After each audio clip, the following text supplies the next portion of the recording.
You're the first person ever to play for and coach the same team in the Super Bowl and had 3 times as a backup to John Elway here, losing a Super Bowl and then winning the Super Bowl 3 times as an NFL assistant. How did all of that prepare you for what's happening now? I don't know. I feel very fortunate. You know, it's just it's very hard in this league to win. There's so many people who work in this league for many, many years, never go to a Super Bowl. For me to have an opportunity to attend number 7, back with this organization, with Mr. B's family, with John, with this team, very special. Feel very fortunate.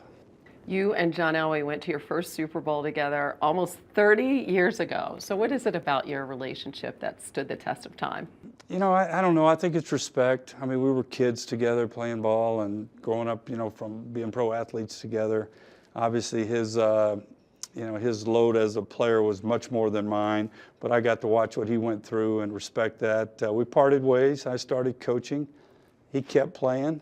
I came back a few years later, and he was still playing, and I got a chance to coach him, and that was a challenge, I can tell you that. It made me a better football coach, and then we part ways again for a little while, and then here he gives me a chance to come back here as a head coach. So I just have great respect for him, the job he's done here, the type of person he is. When you say the type of person he is, what do you mean by that? When I think back of what he's done for this organization, how long he hung in there as a player for them to finally win a championship, and then to watch him come back here as an executive now and what he does on a daily basis for this organization, for Mr. Bolin, I'm so proud of him. You know, I guess that's the best way to put it. What was the most challenging part of navigating the starts this season between Peyton Manning and Brock Osweiler? Well, you know, a lot of people think that was difficult. It wasn't from the standpoint that I knew Peyton wasn't healthy, you know, so I felt the big responsibility when I put him on that field against Kansas City, and we had went through a tough week. The preparation wasn't the same. He wasn't feeling good, but, you know, like anything else, you think you can get there. So I knew coming out of that game he wasn't himself. So how could we get him back to himself? But we had to keep moving forward and find a way to win games and those type of things. So we kept plugging. He kept working. Then he really started, when he came out of the cast, you could just tell his drive to get back and lead this football team again. It was coming. I could see it, you know, and then I'll be darned, here we are. So pretty cool. You said your gut told you to put him back in there against the Chargers, and once he came back in, what was the energy like? Well, my gut told me that day, but I would say he probably, in a lot of ways, let me know that a few days before. I could just tell how he was feeling, that he was back to himself through some conversations we had going into that weekend, that you know, that he was ready to do this again. He felt good enough mentally and physically to do it. So the opportunity just presented itself the right way, and he took it from there. So I'm very proud of him. He worked hard to get back. What sort of conversations have you guys had about his future beyond the Super Bowl? You know, we haven't had any conversations about that. I know there's been a lot written and those type of things. But what I see a guy really enjoying the moment.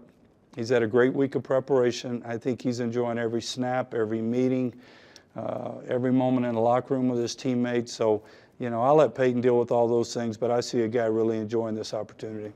If it is his last game, you would be the last person to coach him. What would you want people to know about him that they might not be privy to?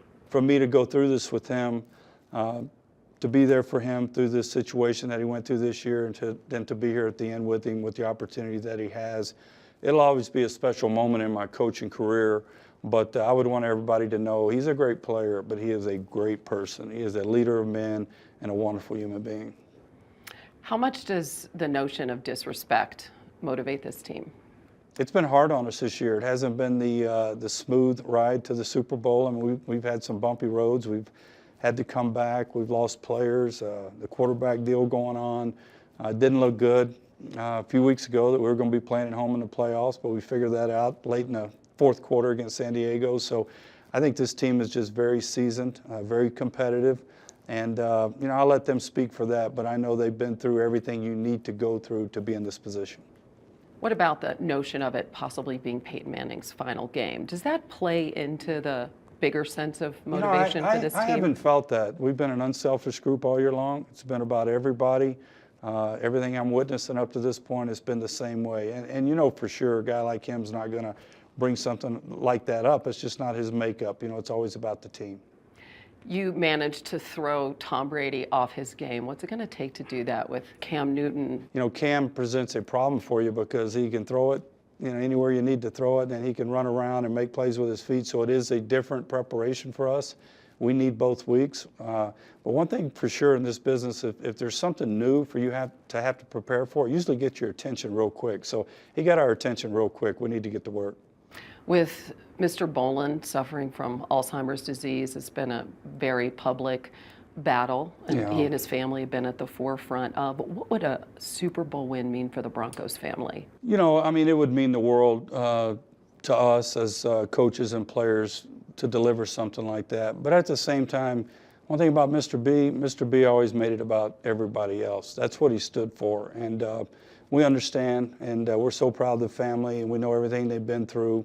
And we understand all those things, but we also understand what Mr. B stood for. And if he was here today with me and you or out at practice today, he'd be in the background just supporting his players. He loved his players. He loved his coaches. He'd do anything for you to have a chance to be successful. You've had so much experience. What's going to be your message to this team as they go into the Super Bowl? Be themselves. I learned that through the opportunities I've had, especially through Mike. It's not time to invent the wheel. Once you get to this point, it's time to do what your players do best. Let them know you got a ton of confidence in them. You wouldn't be here if you didn't have a ton of confidence in your players. So we're going to hold true to what we've done up to this point, and I want them to go out there and enjoy the moment. They've earned the moment. Go out there and enjoy it. Let's play hard like we always do, and I think I'll be very proud of them.